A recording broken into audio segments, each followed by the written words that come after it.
Yeah, he actually put some movement on the ball at times too in the bottom of the zone, which helped out with some ground balls. I think he was flying open and really losing his legs before, and he was having a little bit of success in the top of the zone. But when he's able to work in the bottom, it makes the pitch at the top that much better. And then that's when he's going to see more swings and misses. And then he also, obviously, we preach the bottom for a reason. It helps that efficiency to where he can get the ground balls and make something happen. Do you think it was because of the success he was having, or was it purposeful? It seemed like he was working a little quicker today. I think there's, without question, he had a little while there, a few starts ago, where he was extremely slow. And I don't know if he was overthinking his approach every time, but he's putting his defense to sleep at times too. And so that's something Derek Lilliquist has brought to him, and they've quickened up. But I think he just had a good groove, and he wanted to get the ball and let it eat. Do you see more variety of pitches too? Yeah, no question. I mean, you're watching an at-bat against Gaddis there. He throws 4 breaking balls, and all of them were pretty sharp. You see a lot of depth. I saw depth on his slider too. But once again, he had a little bit more movement on his fastball than we've seen. He was fooling around with his grips a little, and I think it's just a weapon that he's going to need. He's got to stick with his bread and butter, what's always been successful, and that's deceiving. It's got a lot of deception in his four-seam fastball, but he's able to mix in those other pitches well. Today was a great job of executing. How would you describe the offense you had today, and just the niftiness of what speed brought to the table? I think today was probably one of the best representations of what that speed can do for us. How the guys made things happen, and then getting on base and creating havoc. And you could even tell at times when they had to be a little quicker than what they'd normally be, and working into pretty good counts for hitters at the plate. But guys did a nice job making things happen today.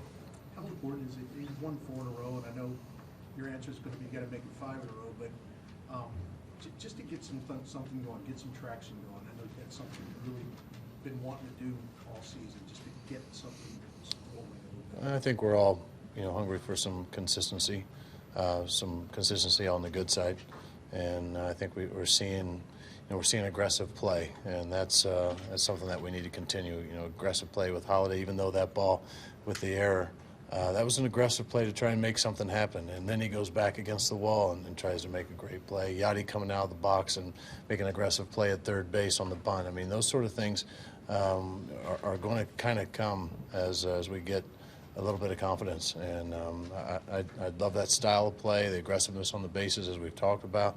We're going to keep the throttle down, but once again, we're not relying on one win or a few wins in a row to kind of be this is what we do now, because it's just not going to be that easy. We got to just keep pushing. If you can 4 bunt hits, steal, if you're able to do that, can that give the offense something to kind of build around as you get the swings right, as you see Allen kind of come around, as you see Matt Adams start hitting for power? Is that kind of a gateway to that, or at least a way to get around as well? Yeah, I just think it gives us more weapons. That's all. Days that we can sit back here and slug, I'd like to see us slug. Days we got to, we have a tough pitcher like a Harang. It's not giving us a lot. We got to figure out a way to manufacture, and that's what we did today. And it was fun to watch the guys use their gifts.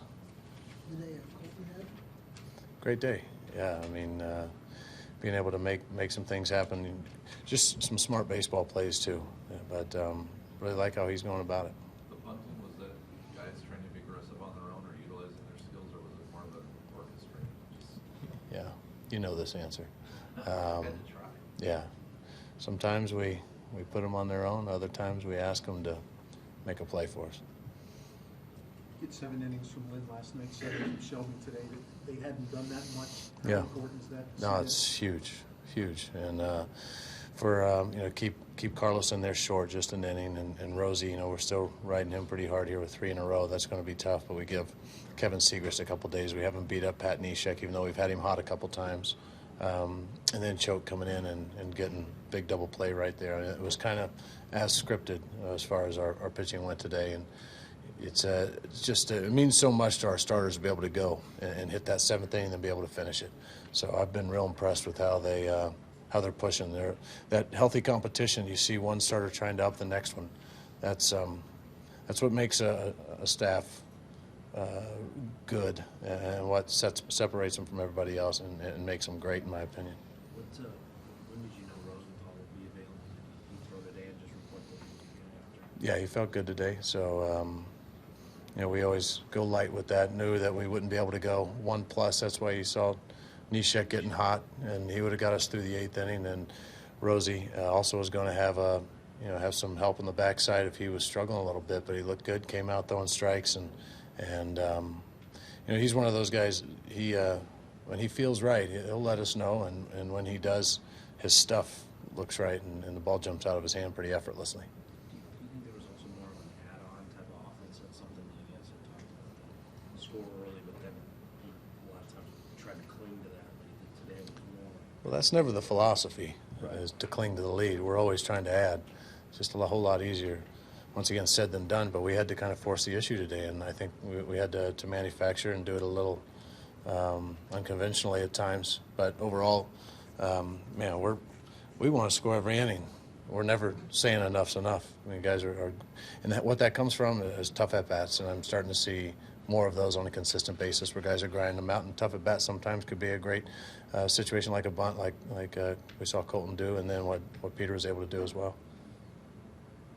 Mike, what was your reaction today when you heard about Tony going to the Diamondbacks front office? Happy for him, and not surprised. I knew that the game would have a lot of opportunities for him, and that he'll be great and do a great job wherever he goes. But I got a chance to talk to him yesterday before the game a little bit, and he kind of hinted but didn't want to tip his hand. But real happy for him, and I know the Diamondbacks are going to be happy with what they've got.